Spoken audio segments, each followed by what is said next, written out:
All right. Well, happy Advent to everyone.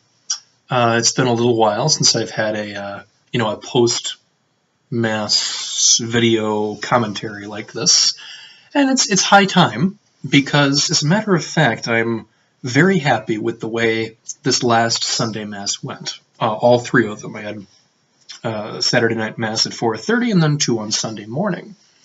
And the reason I'm so content with the way things went is that I had a number of people approach me with either compliments, questions, or concerns about the Word of God that we heard about in church and, my homily and, my specific take on it. So this is in reference to the video that I titled Seekers, where I tried to explain Isaiah and the prophetic tradition in general as being people who speak directly for God. It's not that they know the future, they know the truth.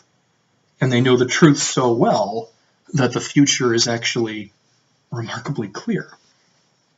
Now, some of it was good old-fashioned flattery, people very grateful for a new way of looking at things, and that's always nice to hear.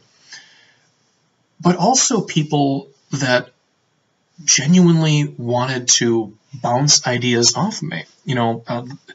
One guy, after 4:30 Mass, we were cleaning the vessels after 4:30 Mass in the back sacristy, and he said, "Father Justin, interesting homily, but I'm not sure I fully agree with you, because for all that you talked about with truth, isn't there still an element of prediction that the prophets possess?"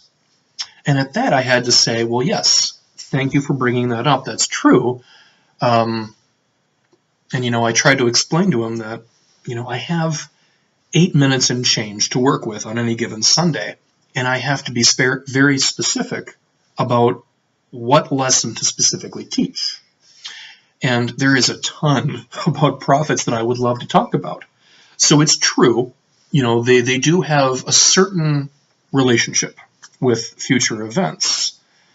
And so while we talked, I was able to basically clarify my point that a prophet's relationship with truth is a more central characteristic than their relationship with future events. It's not that one exists and the other doesn't. It's more that one is more of a clear central contributor to their identity as people that speak directly for God. And it was a great talk. It was a great talk, first of all, because I was able to more clearly explain my point in a way that he could understand, but also he reminded me of at least one imperfection in the way I chose to explain that material. And because of him, I'm in a better position to explain prophets in a better, more effective way, either when these readings repeat 3 years from now, or if I'm just in a Bible study group in general. And I'm grateful for that. And the overall lesson here is that so much of our true education in life is not just passively listening to someone, it's a dialogue.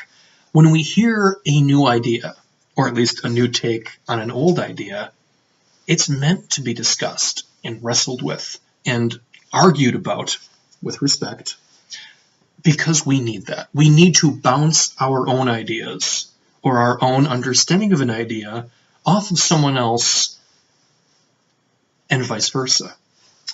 It is not enough that we go to church and passively hear the Word of God and do nothing about it.